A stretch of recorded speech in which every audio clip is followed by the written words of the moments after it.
Okay, बिस्मिल्लाहिर्रहमानिर्रहीम। Welcome back dear student. एक video है जो कि स्पेशली उन स्टूडेंट्स के लिए है जो कि मेरे स्टूडेंट्स हैं और जिन्होंने मेरे साथ वेक्टर्स पढ़ा है। तो मैं अक्सर औकात क्लास में उनको कहता हूँ कि बच्चों, जो आजकल जो MD कैट की क्लासेस भी हो रही हैं, तो मैं उनसे कहता हूँ कि बच्चों, अगर वेक्टर्स जो हैं, वेक्टर्स उनके दरमियान एंगल ज़ीरो हो जाए तो इसको बच्चों की तरह ऐड किया जाएगा। तो वेक्टर्स के दरमियान एंगल 0 हो सकता है, वेक्टर्स के दरमियान एंगल 90 हो सकता है, वेक्टर्स के दरमियान एंगल 120 हो सकता है, 60 हो सकता है, 180 हो सकता है। हाईएस्ट जो पॉसिबल एंगल है इनर एंगल वेक्टर्स के दरमियान वो 180 हो सकता है। और हम 0 डिग्री से लेके 180 तक जो आंसर मालूम करते हैं हम लाफ कोसाइन से मालूम करते हैं। चले आज के इस लेक्चर में हम देखते हैं कि जो दो वेक्टर्स हैं और अगर इनके दरमियान एंगल 0 हो जाए, जैसे कि ये 0 है और ये 68 है, तो चले मैं 68 को जो एंगल है इसको 0 करता हूँ और दोनों वेक्टर्स के दरमियान एंगल 0 होता है। दोनों वेक्टर्स के दरमियान एंगल 0 होता है। तो अभी आपको क्लियर हो जाएगा, क्रिस्टल क्लियर हो जाएगा, क्रिस्टल क्लियर क्लियर। तो जो भी लोग देख रहे हैं उनके लिए मेरी जो मेन टारगेट है हमारा वो क्या है, 0 डिग्री है और एक वेक्टर है 40। क्लियर, आपको मैं समझा रहा हूँ। और दूसरा वेक्टर है 65। चले मैं 65 को कम करके 50 करता हूँ। तो एक वेक्टर है वो 40 है और एक वेक्टर 50 है। क्लियर, एक 40 है और एक 50 है। तो याद रखें, जो आंसर होगा वो बच्चों की तरह 90 होगा। ऊपर 90 लिखा हुआ है और ये मैं एक वेबसाइट जो है वहाँ उसको ऑपरेट कर रहा हूँ, जहाँ से हमारा कॉन्सेप्ट जो है हम इसको समझ सकते हैं, हम इसको अच्छे तरीके से समझ सकते हैं।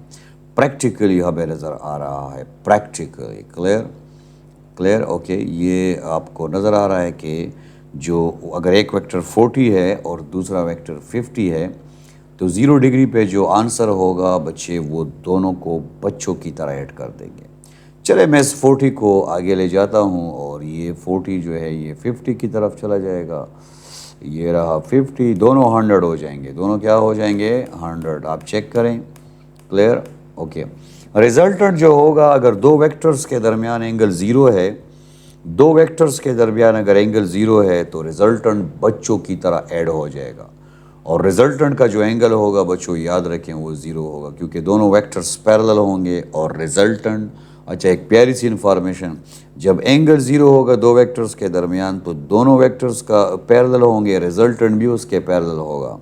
दोनों वेक्टर्स भी पैरेलल होंगे और रिजल्टेंट भी उसका पैरेलल होगा। यहाँ पे एक वेक्टर 50 है, यहाँ पे एक वेक्टर 50 है, दोनों वेक्टर्स को ऐड करेंगे तो आंसर 100 आ जाएगा। क्लियर। अब एक काम करते हैं और दोनों वेक्टर्स के दरमियान एंगल 180 लेते हैं। दोनों वेक्टर्स के दरमियान एंगल 180 लेते हैं। तो जब अगर आप वेक्टर के दरमियान एंगल 180 लेंगे तो याद रखें 180 पे जो आपके पास आंसर आएगा वो सबसे कम होगा, सबसे कम होगा। क्लियर, सबसे कम होगा। चले देखते हैं। और यहाँ पे मैं इसको पुट करने की, ये 360 ये रहा। चले अब आपको समझ आ जाएगी। ये 160 हो गया है और ये एंगल जो है अभी आ जाएगा 180। 180, ये 180 एंगल आ गया है। क्लियर, ये 180। Clear, okay. चले 180 एंगल आ गया है। अब आप चेक करें रिजल्टेंट क्या है। रिजल्टेंट 18 और वेक्टर जो है 50 हो गया है। रिजल्टेंट चेक करें 0 है, क्योंकि वेक्टर एक वेक्टर जो है वो भी 50 है, दूसरा वेक्टर भी 50 है और एंगल दोनों के दरमियान 180 है, तो रिजल्टेंट क्या हो जाएगा? 0 हो जाएगा। अगर दोनों के दरमियान एंगल 0 है तो रिजल्टेंट बच्चों की तरह ऐड होगा। अगर दोनों के दरमियान एंगल 180 है, रिजल्टेंट बच्चों की तरह माइनस होगा। वेक्टर्स एडिशन जो है हम कर सकते हैं, वेक्टर्स रिजल्टेंट हम फाइंड कर सकते हैं।